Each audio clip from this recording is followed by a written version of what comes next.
Hello friends, મારી channel હોમીફૂડ્સમાં આપનું સ્વાગત છે। આજે આપણે સંભાર્યું શાક કે પછી ભરેલું શાક બનાવવાની રેસીપી જોશું। આ શાક શિયાળામાં ખાવાની ખૂબ જ મજા પડે છે, તો એકવાર તમે આ શાક ઘરે જરૂરથી ટ્રાય કરજો। આ શાક તમે બનાવશો તો તમે પછી ઊંધિયાને પણ ભૂલી જશો, તેટલું ટેસ્ટી શાક બને છે। તો ચાલો આપણે શાક બનાવવાની શરૂઆત કરીએ। તે પહેલાં જો હજી સુધી મારી ચેનલને સબસ્ક્રાઈબ ના કરી હોય તો ચેનલને સબસ્ક્રાઈબ કરી બાજુમાં આપેલા બેલ આઇકનને પ્રેસ કરી દો, જેથી મારા નવા વિડીયોની અપડેટ મળતી રહે। આ શાક બનાવવા માટે સૌ પ્રથમ તો આપણે ચણાનો લોટ શેકવાનો છે। આપણે અંદાજિત અડધા વાટકા જેટલો ચણાનો લોટ શેકવાનો છે। આ ચણાના લોટને ટીનના વાસણમાં અથવા તો કોઈ પણ જાડા વાસણમાં શેકવાનો છે અને ગેસની ફ્લેમ એકદમ સ્લો રાખવાની છે, જેથી કરીને લોટ વ્યવસ્થિત રીતે શેકાઈ જાય, નહીં તો લોટ બળી જશે અને કાચો રહેશે। આ લોટમાંથી શેકાવાની સુગંધ આવવા માંડે તેમજ તેનો કલર ચેન્જ થાય ત્યાં સુધી આપણે તેને શેકવાનો છે। લોટ શેકાઈ જાય એટલે તેને સાઈડ ઉપર ઠંડો થવા મૂકી દેશું।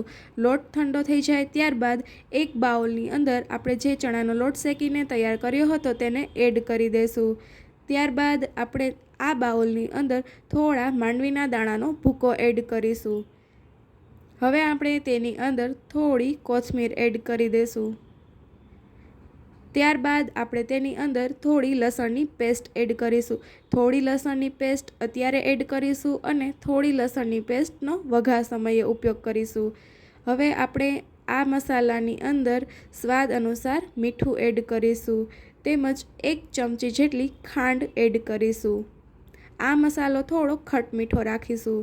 ત્યારબાદ તેમાં 1 ચપટી હિંગ, 1 ચમચી જેટલો લાલ મરચાંનો પાવડર અને થોડો ગરમ મસાલો એડ કરીશું।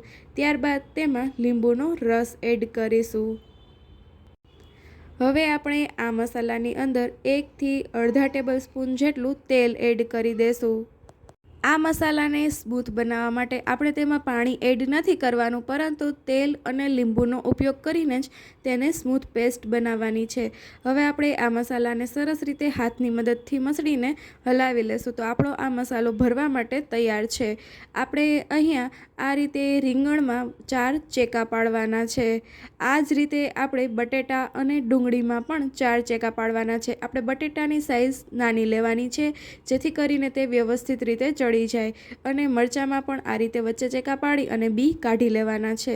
હવે આપણે આ બધા જ વેજીટેબલ્સની અંદર મસાલો સરસ રીતે ભરી લેશું। જો બટેટાની સાઇઝ થોડી મોટી હોય તો તેને પાણીમાં થોડા એવા બાફી લેવા, જેથી તે શાકમાં સરસ રીતે ચડી જાય। તો બધા વેજીટેબલ્સમાં મસાલો ભરાઈને તૈયાર છે અને થોડો મસાલો વધ્યો છે તેને સાઈડ પર મૂકી દેશું। હવે એક વાસણની અંદર 2 થી 3 ટેબલ સ્પૂન જેટલું તેલ એડ કરીશું। અહીંયા તેલનું પ્રમાણ થોડું વધારે રાખવું। હવે આપણે તેની અંદર તેલ ગરમ થાય એટલે રાઈ ફોડી લેશું અને સૂકા ગરમ મસાલા જેવા કે તજ, લવિંગ, બાદિયા, તમાલપત્ર અને લાલ સૂકું મરચું ફોડી લેશું। ત્યારબાદ તેમાં જીરું એડ કરીશું અને 1 ચપટી જેટલી હિંગ એડ કરીશું। ત્યારબાદ તેમાં 1 થી 2 ટમેટાના ટુકડા એડ કરી દેશું। હવે આ બધી જ વસ્તુને તેલની અંદર સરસ રીતે સાતળી લેશું। તેમાં થોડી હળદર એડ કરીશું અને જે લસણની પેસ્ટ વધી હતી તેને એડ કરી દેશું। હવે આપણે આ બધી જ વસ્તુને મધ્યમથી ધીમી આંચ ઉપર 1 થી 2 મિનિટ સુધી સાતળવા દેશું। ટમેટું સરસ રીતે ચડી જાય ત્યારબાદ આપણે તેની અંદર ટમેટા પૂરતું થોડું મીઠું એડ કરી દેશું। ત્યારબાદ આપણે તેની અંદર જે મસાલો વધ્યો હતો તેને એડ કરી દેશું।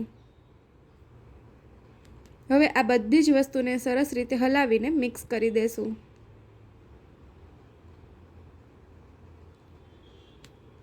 ત્યારબાદ આપણે તેની અંદર થોડું પાણી એડ કરીશું અને તેને પણ હલાવીને સરસ રીતે મિક્સ કરી દેશું। હવે આપણે તેમાં 1 ચમચી ધાણા જીરું પાવડર, 1 ચમચી લાલ મરચાંનો પાવડર અને થોડો એવો ગરમ મસાલો એડ કરી દેશું। હવે તેને પણ આ ગ્રેવીની અંદર સરસ રીતે હલાવીને મિક્સ કરી દેશું। આ ગ્રેવીમાં ચણાનો લોટ અને માંડવીના દાણા હોવાથી ગ્રેવી ઘાટી બનતી જશે, તેથી જરૂર લાગે તે પ્રમાણે થોડું પાણી એક્સ્ટ્રા પણ તમે એડ કરી શકો છો। હવે આ ગ્રેવીને આપણે પતલી જ રાખવાની છે। ત્યારબાદ આપણે તેની અંદર જે વેજીટેબલ્સ મસાલો ભરીને તૈયાર રાખ્યા હતા તેને એડ કરી દેશું। હવે તેને આ ગ્રેવીની અંદર સરસ રીતે હલાવીને મિક્સ કરી દેશું અને ત્યારબાદ આ બધા જ વેજીટેબલ્સ છે તે છૂટા છૂટા રહે તે રીતે આપણે તેને આપણા નોનસ્ટિક પેનની અંદર પાથરી દેશું. જો તમારી પાસે નોનસ્ટિક પેન ના હોય અથવા તો તમને મસાલો નીચે ચોંટી જવાની સમસ્યા રહેતી હોય તો તમે બધા વેજીટેબલ્સને નીચે પાથરી અને ઉપરથી ને તમે મસાલો છાંટી અને તેને એમનેમ જ ચડવા દઈ શકો છો. આ શાકને બનતા અંદાજિત 25થી 30 મિનિટ જેટલો સમય લાગશે. આપણે આ શાકને સાવ સ્લો ફ્લેમ ઉપર જ ચડવા દેવાનું છે જેથી કરીને તે નીચેથી ચોંટી ના જાય. આ 30 મિનિટના સમય દરમિયાન આ શાકને વચ્ચે વચ્ચે આપણે ખોલીને તેને થોડું થોડું હલાવતા રહેશું જેથી કરીને જે ચણાના લોટની ગ્રેવી છે તે નીચે બેસી ના જાય. તો આપણું આ શાક ચડે ત્યાં સુધીમાં જો હજી સુધી તમે મારી ચેનલને સબસ્ક્રાઈબ ના કરી હોય તો ચેનલને સબસ્ક્રાઈબ કરી બાજુમાં આપેલા બેલ આઇકનને પણ પ્રેસ કરી દો જેથી મારા નવા વિડીયોની અપડેટ તમને મળતી રહે. તો હવે આપણે 25થી 30 મિનિટ પછી જોઈએ તો તેલ છે તે છૂટું પડવા લાગ્યું છે અને તમે ચાકાની મદદથી તમે ચેક પણ કરી શકો છો. તો આપણે શાકમાં ચાકુ એડ કરીએ તો એકદમ ઇઝીલી શાકની અંદર જતું રહે છે, મતલબ કે આપણું શાક સર્વ કરવા માટે તૈયાર છે. તો આપણે આ શાકને ગરમા ગરમ જ સર્વ કરીશું. આ શાકને તમે મકાઈ કે બાજરીના રોટલા સાથે કે ભાખરી કે રોટલી, પરોઠા, પૂરી કોઈ પણ જોડે સર્વ કરી શકો છો.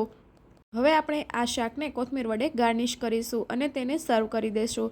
આ શાકને રોટલા જોડે ખાવાની ખૂબ જ મજા પડે છે. તો તમને મારી આ સંભારિયા શાકની કે ભરેલા શાકની રેસીપી કેવી લાગી તે મને કમેન્ટ કરીને જરૂરથી જણાવજો. ને જો તમને મારો વિડીયો પસંદ આવ્યો હોય તો તેને લાઇક અને શેર કરવાનું ભૂલતા નહીં. Thank you.